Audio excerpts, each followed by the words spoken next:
ഭരതേട്ടാ, ഭരതേട്ടാ.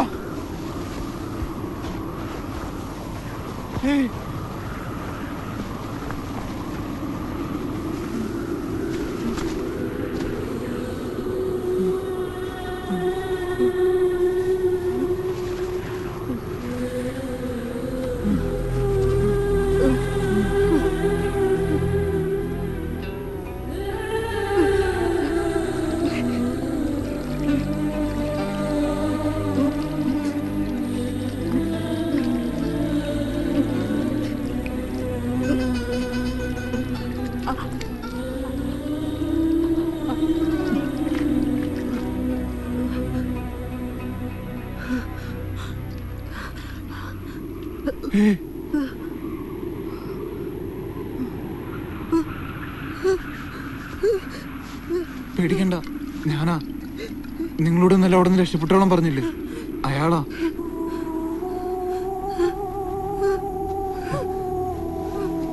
എന്റെ പരിചയക്കാരനാ.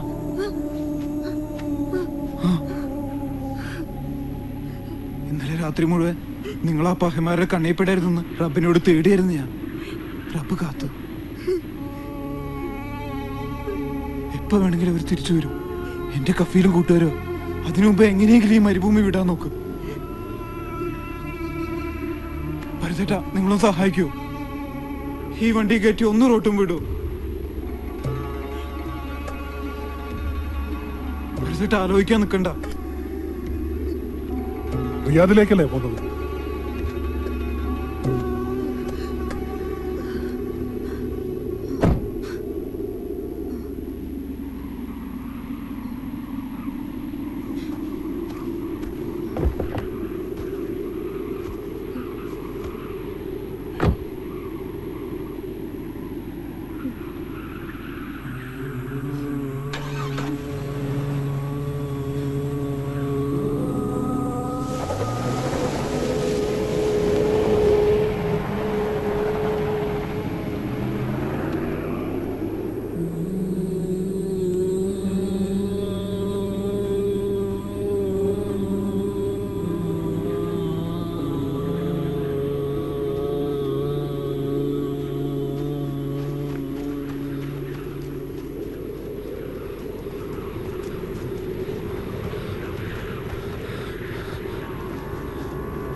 എന്നെ ഓർമ്മയില്ലേ?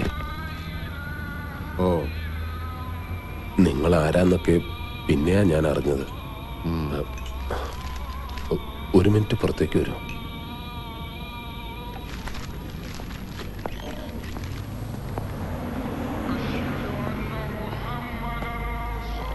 ഞാൻ അപ്പ പറഞ്ഞതൊക്കെ നുണയായിരുന്നു. അതപ്പോഴേ തോന്നി.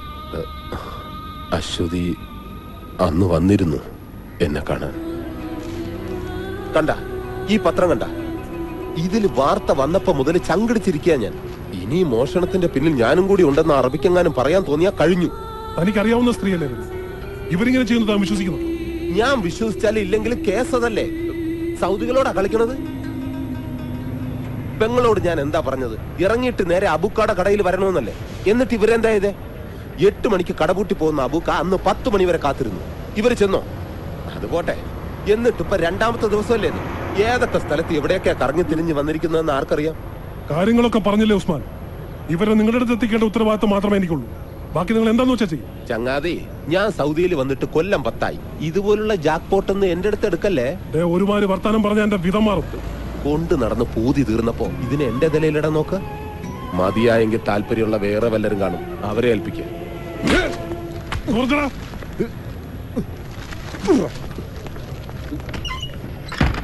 അപ്പോഴെന്തോ അവരോട് എനിക്ക് അങ്ങനെ പറയാനാ തോന്നിയത്.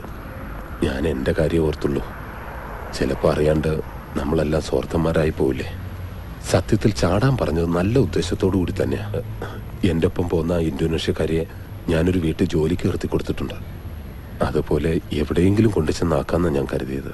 പിന്നെ ഇപ്പോഴെന്താ മനസ്സ് മാറിയത്? കുറ്റബോധം? നിങ്ങൾ വന്ന് പോയപ്പോൾ മുതൽ അവരുടെ മുഖം മനസ്സിൽ നിന്ന് മാറുന്നില്ല. ഒരു ബന്ധമില്ലാത്ത നിങ്ങൾ പോലും അവർക്ക് വേണ്ടി കഷ്ടപ്പെടുമ്പോൾ ഉത്തരവാദിത്തമുള്ള ഞാൻ ഗതികേട് കൊണ്ട് റസാക്ക.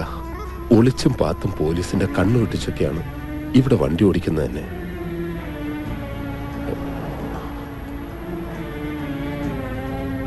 നിങ്ങളെപ്പോലെ ഒരാൾ സൗദിയിലുള്ളത് വലിയ ഹയറായി റസാക്ക. ഏതെങ്കിലും വഴിക്ക് നിങ്ങൾ അവരെ അന്വേഷിച്ച് കണ്ടുപിടിക്കണം. അശ്വതിയെ കൊണ്ടുവന്ന ട്രക്ക് ഡ്രൈവറെ? അതൊന്നും ഞാൻ ചോദിച്ചില്ല.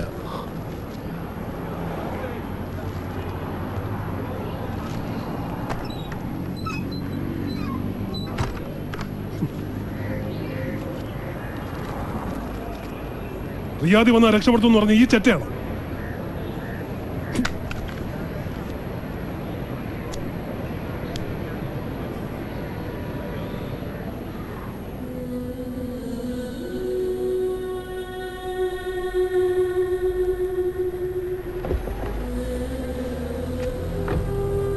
ഇനി ആരെങ്കിലും ഉണ്ടോ അഭയം തരാൻ? മനുഷ്യന്റെ മനകർത്ത